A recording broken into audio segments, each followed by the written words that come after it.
patience. Who's good at it? Let's be honest. Put your hand up. Who is really, really good at patience? Oh, there's a few people. That's good. All right, let's be honest. Who's not great at patience? I certainly am not. And certainly in basketball games, there's a lot of times where patience eludes us. It goes away from us, doesn't it? I've got a really simple verse of focus today for this basketball celebration service, and it's Psalm 37, verse 7. Be still before the Lord and wait patiently for him. Today's message I bring you is called Sidelined for Purpose. Now, it seems to be a growing trend amongst our basketball community, all the young people out here, and some of the senior players as well. But I've noticed particularly juniors are becoming mesmerised by it, which means locked in or sometimes obsessed. But funnily enough, it's an app. Who gets hooked on apps? Phone apps, computer apps. Look, they've got wonderful technology when it's used the right way. But sometimes these can cause that locked-inness or obsession. The app that I'm referring to is called Basketball Connect. Who knows about Basketball Connect? Yeah, there's a few out there. For those who don't know, Basketball Connect is used by every competition in South Australia because it records the score and some numbers we call statistics. Now, every player after each game, even myself, is rushing to check, how many points did I get today? What were the runs that the teams went on so that I can look at how many points our team and the opposition team scored in a row? Now, this in itself is, of course, very useful. I mean, think of me as a coach. I can go look at the opposition team and I can look at which player scored the most points and I can come up with a game plan to try and make sure that they don't have as bigger impact. Who has played church basketball before the Basketball Connect era? So only the last couple of years? Yes, there's a few of us. Can anybody remember how we used to find out who the top scorer was on the day? Yeah, we used to have written score sheets. That's right. And what we would do is we'd go and we'd get a glance at those score sheets and see a lot of 2s and a lot of 3s written down on the score sheet. And that would help us see who had the top score that day or who had scored points in those games. Now, what we would have to do then is we would have to remember that because often we couldn't take those written score sheets from us. It wasn't accessible to us like Basketball Connect is today, where you can see the score of how many points you scored about even a year ago. So you can keep track of your progress. It even tells you your average. It tells you how many 3-pointers you made, how many 2-pointers you made, all that important information. So that for our youth here in the room and young at heart, when those score sheets are around, that was before we had smartphones and cameras to instantaneously keep a record of those scores. Unfortunately, because you need at least more than maybe 5 people, the app only tells you from a scoring point of view the story. Which then for young people particularly becomes the only important point of basketball is the question, how many points did I get today? It is the most asked question I have as a coach over the last 12 months. How many points did I get today? What was my personal score? What that does though, unfortunately, is that it tells you from a scoring point of view the story, which then for young people becomes the only important point of basketball is the question, how many points did I get today? Because you need at least more than 5 people to be able to tell the story of basketball. As you see on big games like NBL 1 Central Games, for an example, you see a big bench of people in front of you, all recording important information. But I have a question for your small groups. At your tables, I want you to ask yourself, in basketball, which do you think is more important? Scoring points or doing the little unseen things that help the team win? And I also want you to ask each other, why? I'm going to give you 2-ish minutes to have a little discussion in your tables.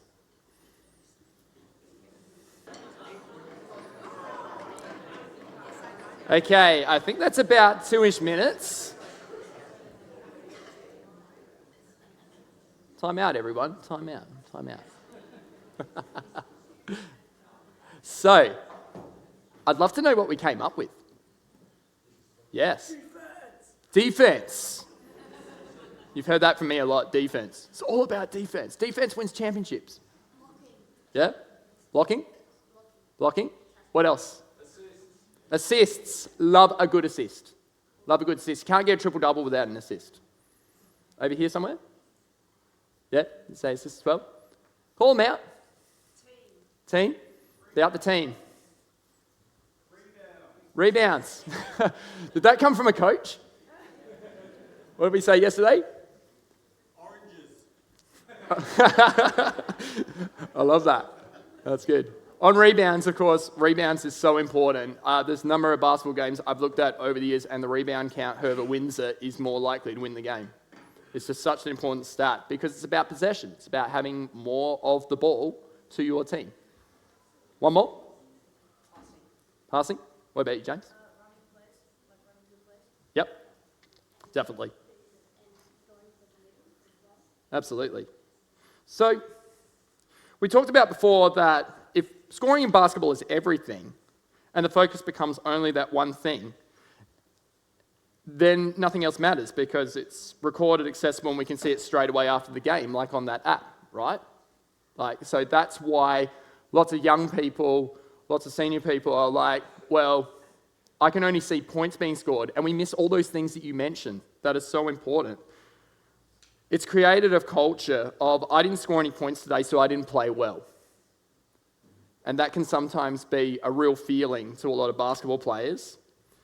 But the higher you go in playing levels, such as NBL, WNBL, WNBA, and NBA, the other things that matter just as much are recorded, like we mentioned, like assists, rebounds, blocks, steals, deflections. And I love this. They even created in the NBA a few years ago the generic effort category known as the 1%er.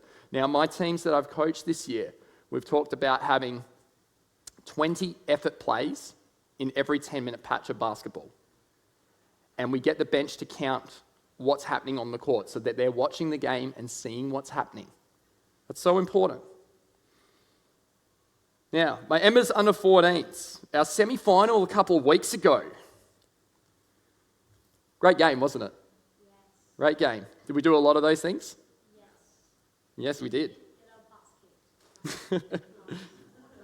So, as a coach, what was the most pleasing thing in that game is the amount of those extra unrecorded efforts there were from those players who aren't the highest scorers, but their impact on the game was immeasurable because they knew their clearly defined role in the team and their one or two things that they would do that maybe go unseen on the app or even maybe by their peers, even by spectators. I know some of our parents watch sometimes and think, is my child having an impact on this game in some way? What are they doing to help the team? That sort of thing. Because all they can see on the scoreboard is the number of points, right?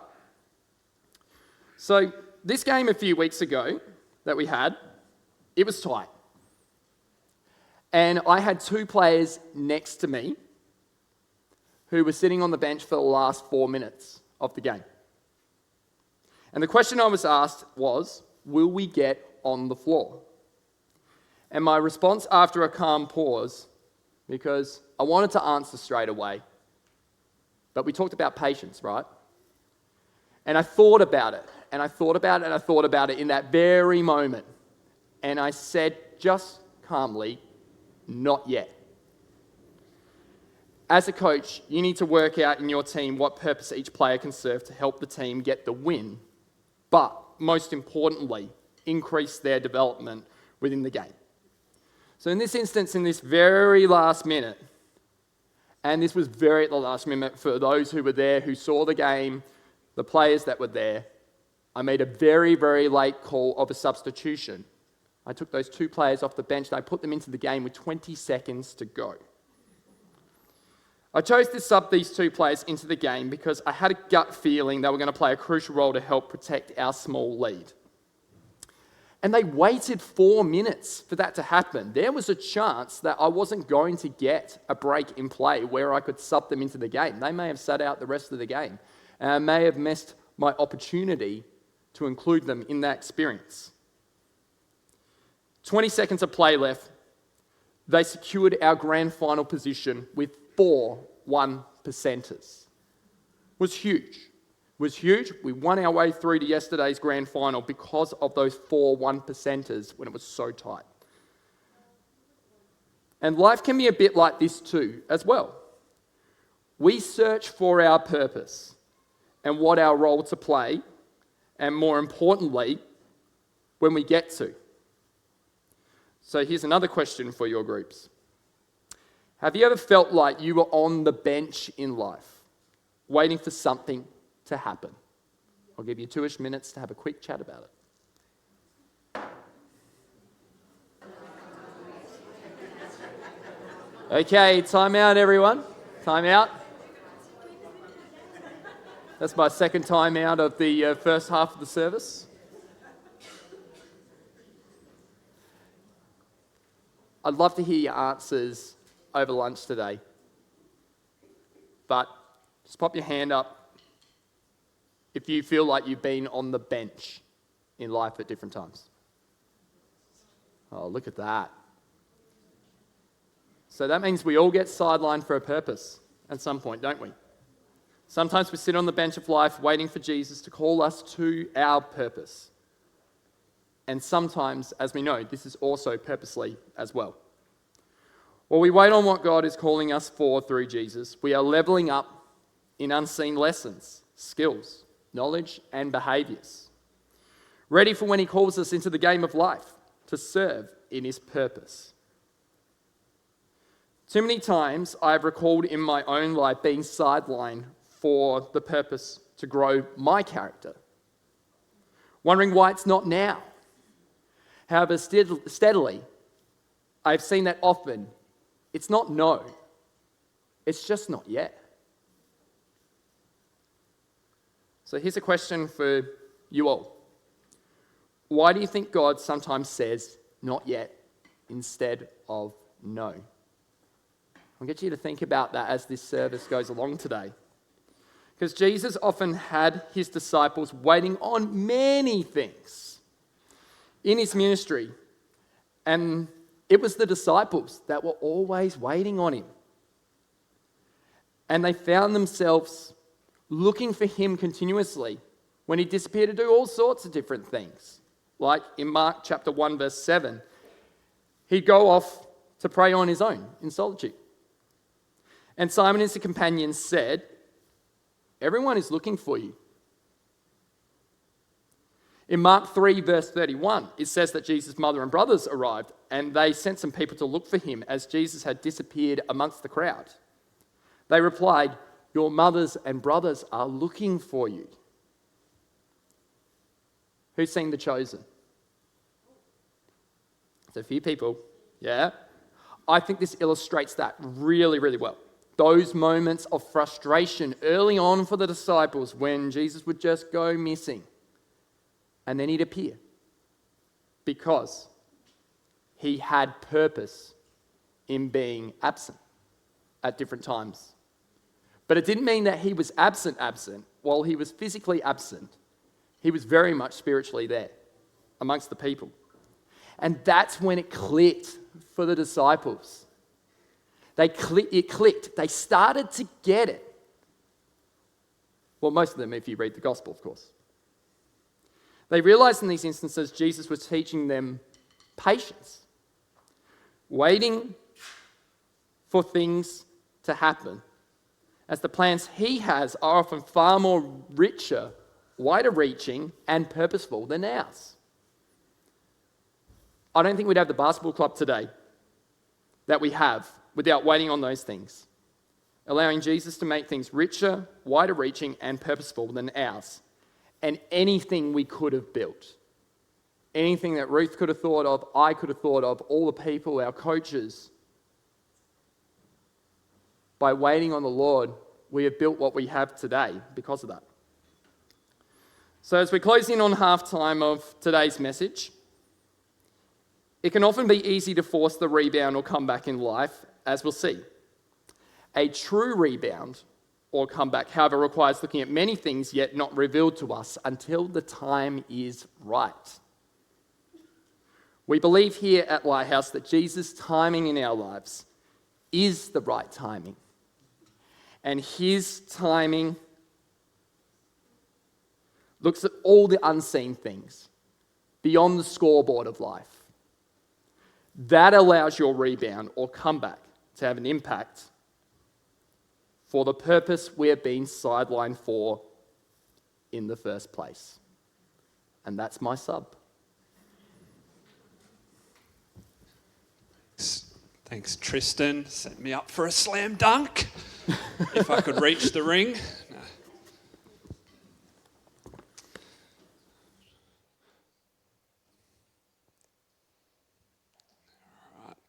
Yeah, so as Tristan mentioned, I want to talk to you guys today about a story, actually.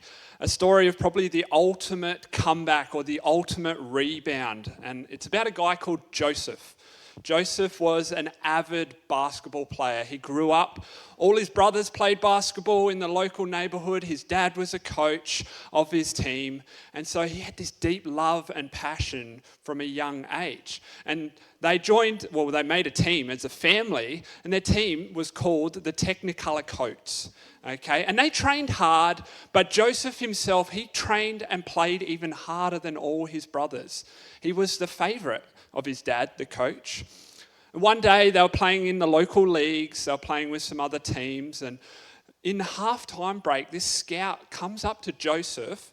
I don't know if you have scouts that come at your game. I heard this is a thing in basketball. And he comes up to Joseph, pulls him aside at halftime, and he says, "You know what, Joseph? I've been watching you play. I've been seeing your skills. I've been seeing your integrity and how you train. And one day, you are going to be on the biggest stage ever. And everyone around you is going to be looking up to you and favouring and wanting to be with you." And you can imagine, Joseph heard this and he was like, Me? Me? The youngest in the team? Really? He was ecstatic. What would he do? What would you do if you heard something like that? You'd want to tell someone, wouldn't you? So he runs off away from the scout, back to his dad and the rest of the team, his lovely brothers. And he said, "You know what, guys, this scout just said to me, he said, I'm going to be the best one day. You guys are all going to look up to me." Now, what do we think? Now, this is an actual engagement. What do we think? What would his dad, what would his brothers say? What would you say if someone on your team came up to you boys and said, "You know what? Someone told me I'm going to be the best out of all of you guys." What would you say to them? You say, bruh. That's what you would say. I don't know what that means, but what else might you say? You're dreaming. Yeah, it's cap, maybe.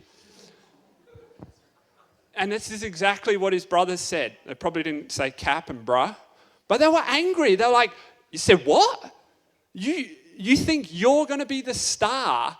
You're just a bench warmer." And they kicked him off the team for the rest of the game. He sat on the bench while the rest of the team played. And then after that, not only did they kick him off, they said, "You're not playing with us anymore. Get out of here. You go play in a lower division if you think you are so great." And they forced him to go and play in another club.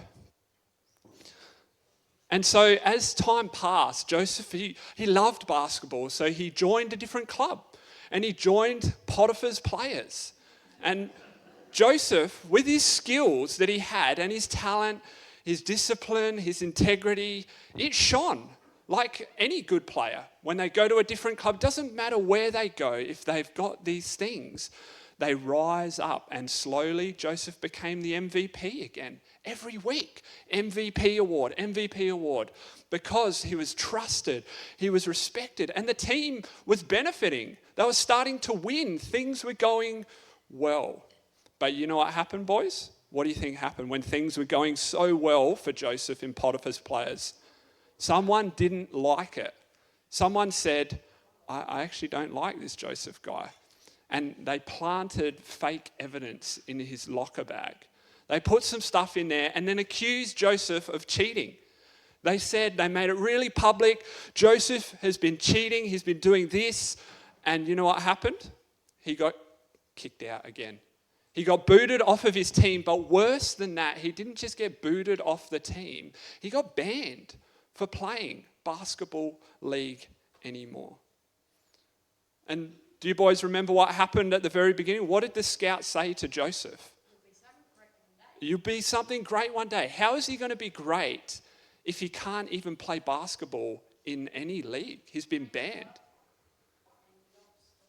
Something that he deeply loved, his dream that he was told was now looking impossible. And maybe you have a time like that in your life where maybe you've got this hope and desire, but things just aren't turning out the way that you've planned. It feels unfair. What do you do in those times? Well, Joseph, the only thing he could do was hold on to this scout's vision. He'd been kicked out by his first team. He'd been kicked out by his second team. He was banned. And all he had left was this vision and this hope that one day, he didn't know how in this time, how were people going to look up to him in basketball? How was that going to come true?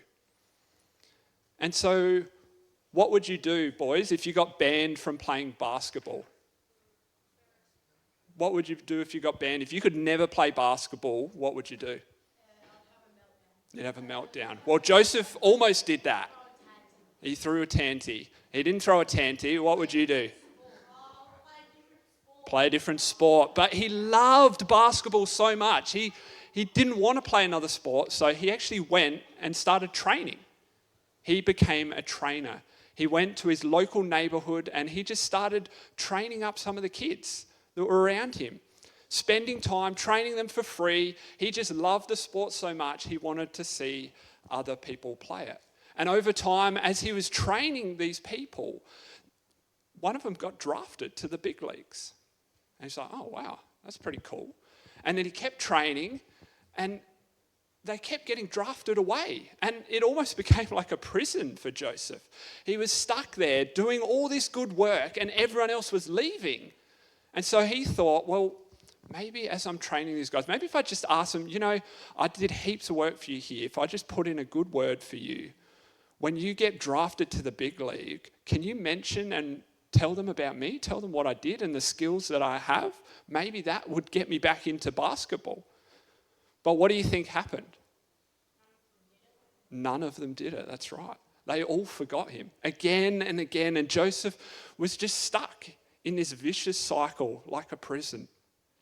But he didn't give up. He kept training. He kept encouraging. He kept sharing his wisdom with them, even though he was overlooked. And years went by, and Joseph was doing this, still holding on to this scout's vision that had been given many, many years ago. And as years went by, lo and behold, the basketball league was in a crisis. You wouldn't believe it, right? They had introduced some reforms and changed the way the game was being played, and the crowds were starting to leave. The players just couldn't handle the new changes. And it was in this moment that Joseph was remembered by one of the players he had trained and had been drafted to the big leagues. He remembered Joseph and he said, oh, there is this guy, he can read the game like no one else. And so they went searching for him and they found him where he was, faithfully training these neighborhood kids to be draft league players. And they explained the situation. They said, Joseph, the league's in trouble. We need your help. The investors are leaving. The supporters are leaving. We need to do something. And so they took him from the neighborhood straight up to the CEO to speak to the CEO of the basketball league. And so I just wonder for you, if you were in Joseph's situation, if, say, you had been on the bench all season and it's the grand final now, you qualified because you've been in the game, but you sat on the bench, you didn't get any floor time, and then the coach turns to you and says, we need you now. Would you be willing to say, yes, this is what I've been waiting for? Or would you be like, stuff you. Like, you just kept me on the bench this whole time. Now you need me. What do you want me to do? But this is not what Joseph did. He went to the CEO and he spoke to the CEO, and he spoke to him so well with such vision and leadership and wisdom that you know what the CEO did? What do you think he did? Sorry? What did he do? He put him not in the charge, he put him to IC, second in charge, immediately, straight after his conversation. He said, Joseph, you are my 2IC man. I see what you have, and the league needs this. And in that moment, Joseph went from a bench warmer to a trainer of neighborhood kids to the league's 2IC. All because he held on to that hope of that scout's vision for his life. And when Joseph stepped into the 2IC role, the league not only recovered, it became so successful that his old team, the Technicolor coach, they were like, Joseph, brother, we love you. We're sorry. We're really sorry. Please help us. We want to be the best. And they were bowing down and begging him, please, Joseph. The leagues were begging him from other countries as well. And Joseph helped them because he knew this was his purpose that he'd been called for. He knew this was the fulfillment of the vision that his scout had told me so many years ago.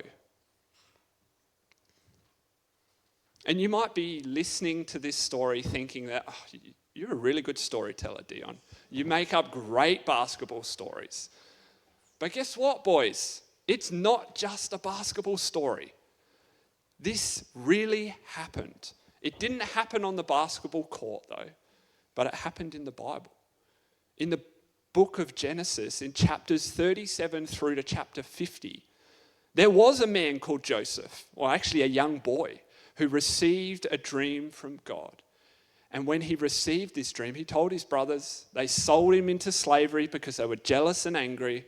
He got bought as a slave and then was accused for doing the things that he never did, was thrown into prison, was made ruler of the prison, second to the chief warden of the prison, but got forgotten again and again after all the people he helped get out until he was remembered.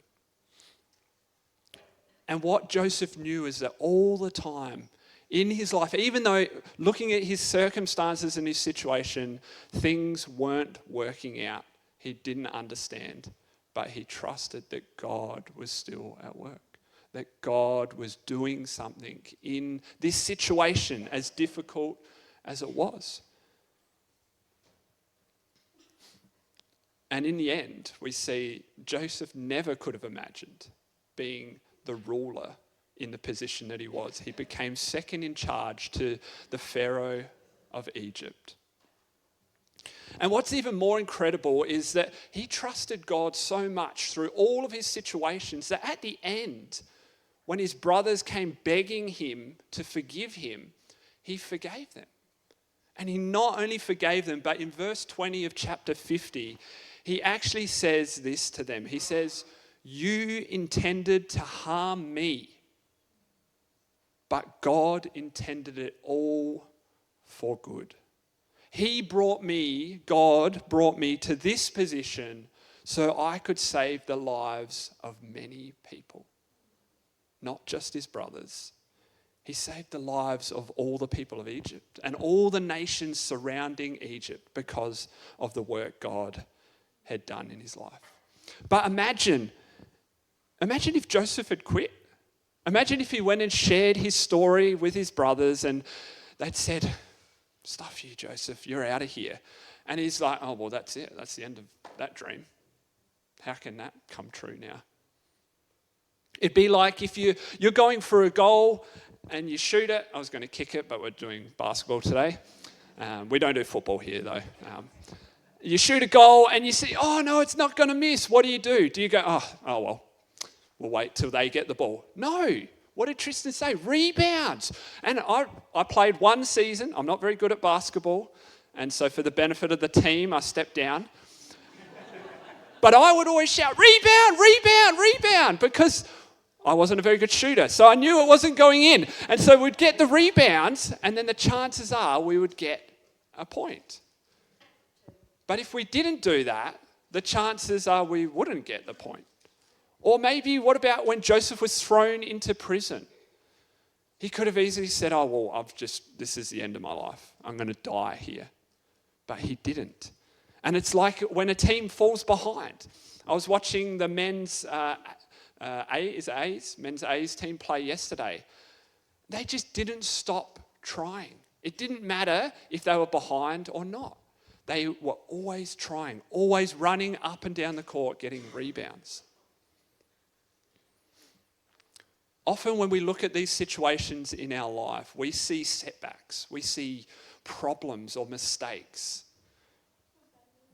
But the reality is that God sees these things in our life as setups for his plan. As Tristan said, to things he needs to grow in us, to make us ready. And the truth is, for all of you here this morning, God has a dream for your life. He sees you and your circumstances right now, the difficulties that you might be facing, the blessings you might be receiving. And he's inviting you to join his team. All it starts with is by simply saying yes to Jesus. And it means you don't have to sit on the sidelines anymore. You might feel like you're just sitting there and you've got no impact on what's happening in your life. God is inviting you to be a part of his plan, to step into the life that he created for you. I just want to ask everyone to just close your eyes now as I'm about to finish up and invite the worship team up as well. And just as we've got our eyes closed, if this morning this is you, and you feel something stirring in you that you want to join God's team today, that from Tristan and my talk, or Tristan and Ruth's coaching and the work that has happened this season, you've heard enough and you're ready to trust God's game plan for your life. I just encourage you now, as we've got our eyes closed, just to raise your hand like you're calling for the ball from a teammate. Raise your hand, because I would love to pray for you. God would love to see you join his team.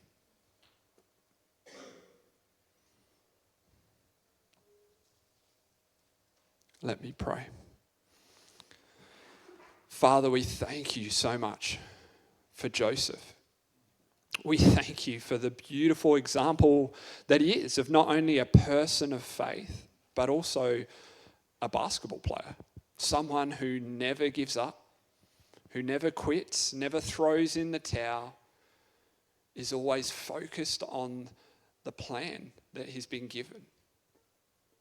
The dream, the vision that the coach has inspired, that you have inspired for our lives,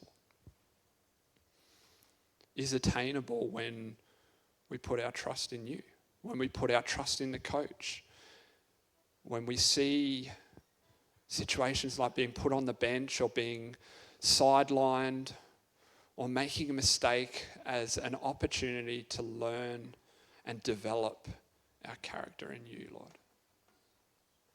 So I just pray as we continue celebrating our basketball ministry today and all the incredible work these players have put in this season,